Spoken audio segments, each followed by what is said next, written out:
Hey everybody, NecroVMX here, and it's time for part 5 of the Nintendo Consoles feature.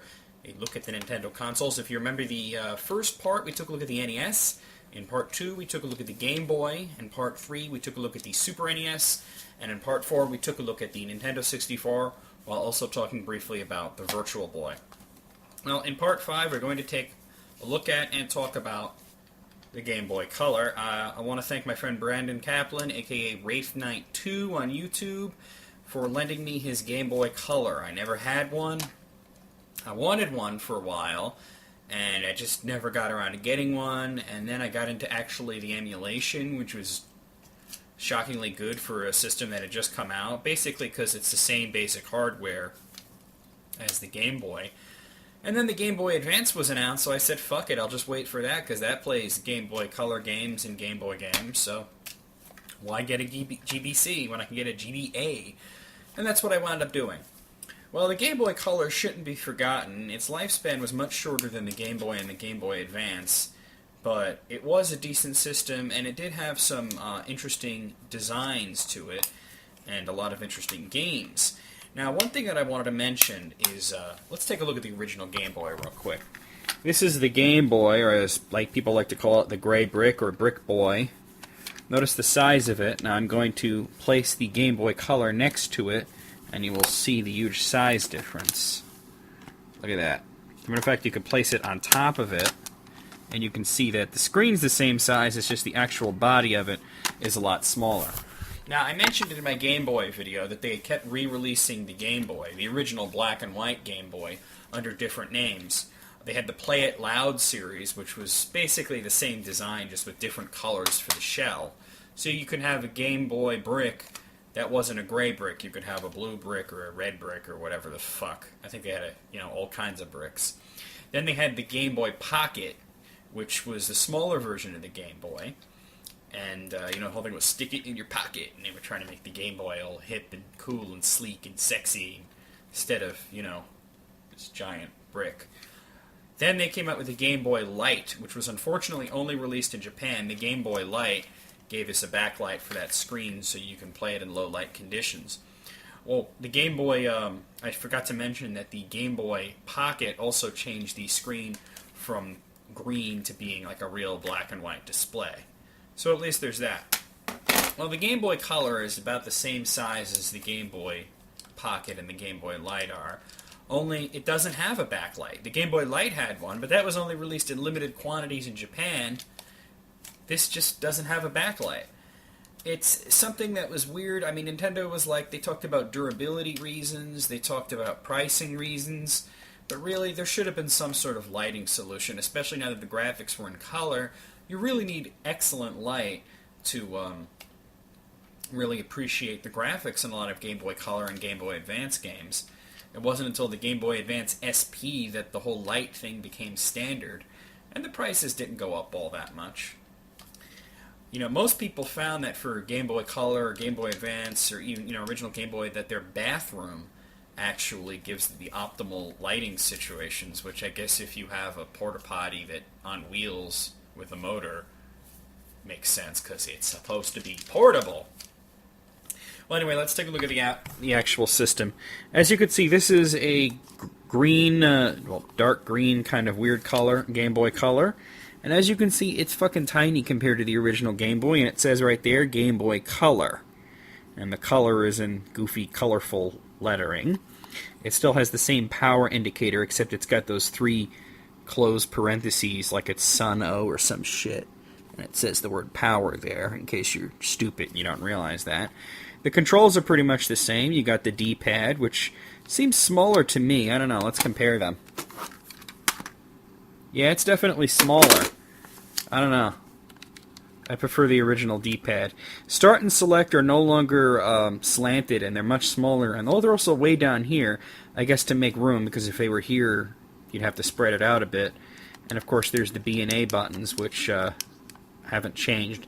Notice that the B and A buttons on the original Game Boy are purple, and the Start and Select are gray. While on the Game Boy Color, they're all the same color, black. And sorry, Brandon. And there's the speaker, which has a slightly different design. A lot less dust gets caught in it because the only things in there, the only openings are dots instead of those slots. So there's that. On the sides, well, here you have the classic on and off switch. Now this is weird because on the Game Boy, the on and off switch was up here. Now it's over here, so it's kind of different. I don't know why they did that, but there you have it. Also notice the shape of it.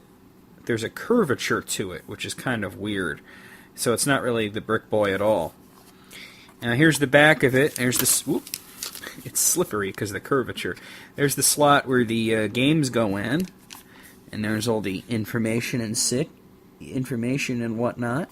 Notice it's CGB, as in color Game Boy, rather than Game Boy Color. It's kind of a weird thing. Like you hear that with the production codes. With the Game Boy Advance, it was AGB for Advanced Game Boy, and for the DS, instead of it was NDS, as in Nintendo DS. So it's kind of weird. Here's where the batteries go now. Notice that it has the same thing as the Super NES. It has that 1-800 number on it. And there's where you put the batteries in. Now you also notice that it takes a lot less batteries. While the original Game Boy, you'd have to have 4 AA batteries. The Game Boy Color ran on only 2. I would have preferred that it ran on 4 and had a backlight, but there you have it. It seemed really efficient at the time. Oh, I'm trying to put it in upside down. That would explain why it's not going in. Well, get your fucking ass in there. This side of it really has not much. I mean, there's the volume control, which hasn't really moved. And then there's this little spot here, which is named Ext, or extension. That's where you would hook up the link cable. And yes, you needed a different link cable. You couldn't use the one from the original Brick Game Boy. So, overall, I kind of like the design of it and the fact that it's smaller. It just seems that it's harder to hold on to. Like, you saw how many times they kept dropping it, the way it's curved and whatnot. Also, I mean, here, take a look. The Brick Game Boy, you can just stand it up like that. Game Boy Color? Well, actually you can, but oh, it's a lot harder. I wasn't expecting that. So, there you have it with that. Now, Game Boy Color, the graphics were pretty much the same thing. It was still an 8-bit system. Some people said that the graphics were basically NES graphics. Some people said that the graphics were better than the NES. Kind of weird considering that this was at a time when the Nintendo 64 was already out. So I kind of think that they wouldn't have done something that was just basically a Game Boy with some colors. It did eventually prove to be more powerful than the Game Boy, because they eventually released games that could not be played rather, on the original Brick Game Boy. Let's take a look at the gaming media. Okay, these games still came in the same plastic cases, so you could continue to use those. That was no big deal. Now here's an original Game Boy game, and you can tell it's an original Game Boy game because it's gray. They were all gray.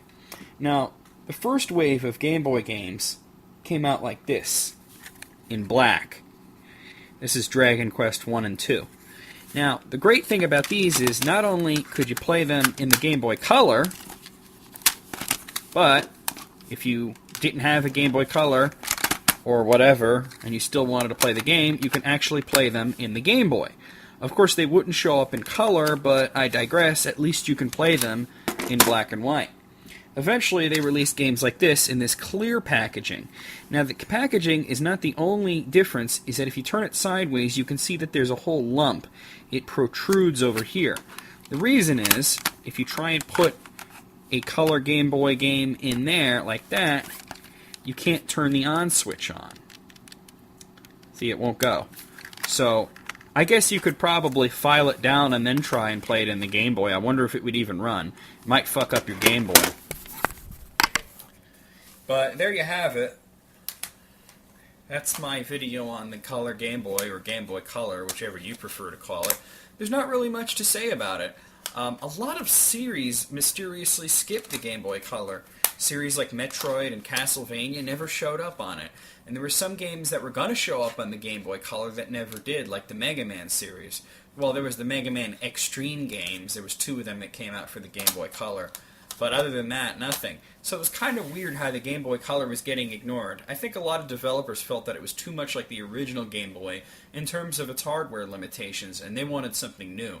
Nintendo would eventually give them that with the Game Boy Advance, and that was only a few years away, so I think a lot of people, both consumers and developers, skipped on the Game Boy Color. That's not to say that the Game Boy Color didn't have a lot of great games. It's just, it had a lot of crappy ones. But I digress. I'm not here to talk about the games. I'm here to talk about the actual system and give you a look at it. So, hope you enjoyed it. I'll see you in 2 weeks with part 6. It'll be a bit of a longer video because we are going to be talking about the Game Boy Advance. There's a lot more to say about the Game Boy Advance than this thing. See you then.